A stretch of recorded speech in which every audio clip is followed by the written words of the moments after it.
എല്ലാവരും അന്വേഷിക്കുന്ന ഒരു കുട്ടിയെ കാണിച്ചു തരാം കേട്ടോ.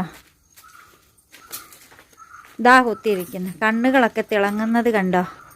ബാസ്ക്യോ വീഡിയോ എടുക്കുകയാണെന്ന് ബാസ്ക്യോന് മനസ്സിലായത് കൊണ്ടാണ് ഈ തത്തി തത്തി തത്തി തത്തി മാറുന്നത്. ബാസ്കി മോനെ എന്തൊക്കെയുണ്ട് വിശേഷ? കൈ ഒന്ന് തരാവോ? ഇത് തരാവോ ബാസ്കി മോനെ? കൈ ഒന്ന് തരൂ. അപ്പം ദാ ഇവിടെ ഇവൻ ഹാപ്പിയാണ് കേട്ടോ, ഒരു കുഴപ്പവും ഇല്ല. ഒത്തിരി പേര് ബാസ്ക്യു എന്തിയേ എന്ന് ചോദിച്ചിട്ടുണ്ടായിരുന്നു. അപ്പോൾ ബാസ്ക്യുവിനെ നമ്മളിതാ ഇങ്ങനെ നിർത്തിയേക്കുവാണ്.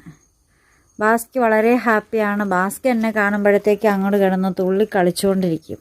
കുറച്ചു മുമ്പ് ഞാൻ ഇവൻ്റെ അടുത്ത് വന്നപ്പോഴത്തേക്ക് ഇവൻ കിടന്ന് ഭയങ്കര തുള്ളലായിരുന്നു. കാരണം മറ്റൊന്നുമല്ല, ഇത്ര നാൾ എൻ്റെ കൂടെയൊക്കെ ആയിരുന്നു ഉറങ്ങിക്കൊണ്ടിരിക്കെ ഇരുന്നത്. അപ്പോൾ അതിൻ്റേതായൊരു ബുദ്ധിമുട്ട് ചിലപ്പോൾ ഇവന് കാണാം. അതിപ്പോൾ എല്ലായിടത്തും ഒന്നും പറ്റത്തില്ല. നമ്മൾ സ്വന്തമായിട്ട് നമ്മുടെ ഇഷ്ടത്തിന് പോലെയൊന്നും എല്ലായിടത്തും പറ്റത്തില്ലല്ലോ, അത് ബാസ്ക്യുവിനും അറിയാം. പക്ഷെ അന്ന് ഏറ്റവും കൂടുതൽ വന്ന കമൻറ്റ് പട്ടിയെ വേറെ ഒരെണ്ണം, പട്ടിയെ അടുത്തൊന്നും കിടത്താൻ കൊള്ളില്ല, വീട്ടിൽ കയറ്റാൻ കൊള്ളില്ല, മുറിയിലൊന്നും കയറ്റാൻ കൊള്ളില്ല എന്നൊക്കെയായിരുന്നു. പക്ഷേ ഇപ്പോൾ വരുന്ന കമൻസ്, അയ്യോ ബാസ്ക്യു മോനെ വെളിയിലിട്ടേക്കുന്നത് എന്തുകൊണ്ടാണ്, ഇതേ ബാസ്ക്യു അടുത്തേക്ക് നീങ്ങി വരുന്നത്, അങ്ങനെയുള്ള കമൻസാണ് ഇപ്പോൾ കൂടുതൽ വരുന്നത്.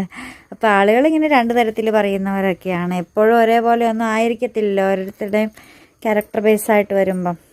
അപ്പം ഇതാണ്. അപ്പോൾ ഇന്നൊരു കമൻറ്റ് എന്ന് പറഞ്ഞാൽ ഇപ്പോൾ കടയിലൊന്നും പോകാറില്ലെന്ന് ചോദിച്ചു. ഇപ്പോൾ കടയുടെ വീഡിയോ സ്ഥിരം ഇടുമ്പോൾ നമ്മൾ പറയും അയ്യോ കടയിലെ വീഡിയോ മടുത്ത് പോയി, ഇനി മാറ്റി പിടിക്കുന്നു. ഇപ്പം കടയിലെ വീഡിയോ ഒന്നും ഇടാത്തതുകൊണ്ട് ഇപ്പോൾ പറയും കടയിലൊന്നും പോകാറില്ലെന്ന്. അങ്ങനെയാണ് നമ്മൾ മനുഷ്യന്മാരുടെയൊക്കെ കാര്യം. എപ്പോഴും ത്രൂ ഔട്ട് എന്തെങ്കിലും കണ്ടുകൊണ്ടിരുന്നിട്ടുണ്ടെങ്കിൽ അതൊരു മടുപ്പായിട്ട് മാറും. പിന്നെ അത് വന്നില്ലെങ്കിൽ പിന്നെ അത് അന്വേഷിച്ചുകൊണ്ടൊക്കെ ഇരിക്കും. അതാണ് നമ്മൾ മനുഷ്യന്മാരുടെയൊക്കെ ഒരു കാര്യം. അല്ലേ ബാസ്ക്യോ? പറ ബാസ്ക്യോ അങ്ങോടെ, ഇങ്ങനെയൊക്കെ അല്ലേന്ന് പറ. പൊന്നോ, ഞാനാണെങ്കിൽ ഇന്നൊരു സ്വപ്നം കണ്ട് നമ്മുടെ ബാസ്ക്യമോൻ്റെ ഒരു ചെവി പറഞ്ഞു പോയെന്നും പറഞ്ഞ്, ഇത്രയും ഭാഗം വെച്ചിട്ട് പറഞ്ഞു പോയെന്നും പറഞ്ഞിട്ടൊരു സ്വപ്നം കണ്ടു. എന്തൊരു സ്വപ്നമാണ്, എന്തോ ബാസ്ക്യമോനെയാണ് ശരിക്ക് കണ്ടേ. പക്ഷേ ഈ ഒരു ചെവിയില്ല, ഒറ്റ ചെവിയനായിട്ട് ഇങ്ങനെ ഇരിക്കണ കണ്ടു.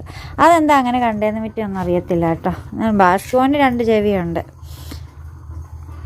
അല്ല ബാസ്ക്യമോനെ, അമ്പലത്തിൽ പാട്ടൊക്കെ ഇട്ട് ബാസ്ക്യമോൻ ഇവിടെ കയറി നിന്നിട്ടുണ്ടെങ്കിൽ ലോകം മൊത്തം കാണാം. അപ്പം ഇവിടെ ഇങ്ങനെ കയറി നിൽക്കും, ലോകമൊക്കെ കണ്ട് ബാസ്ക്യമോൻ ഇങ്ങനെ ഹാപ്പിയൊക്കെ ആയിട്ടൊക്കെ പോകുന്നു. പിന്നെ ഇവിടെ വന്നേ പിന്നെ ബാസ്ക്യമോന് രോമമൊന്നും പോയിട്ടില്ല കേട്ടോ. രോമമൊക്കെ നല്ല രീതിയിലൊക്കെ ഉണ്ടായിട്ടുണ്ടേ.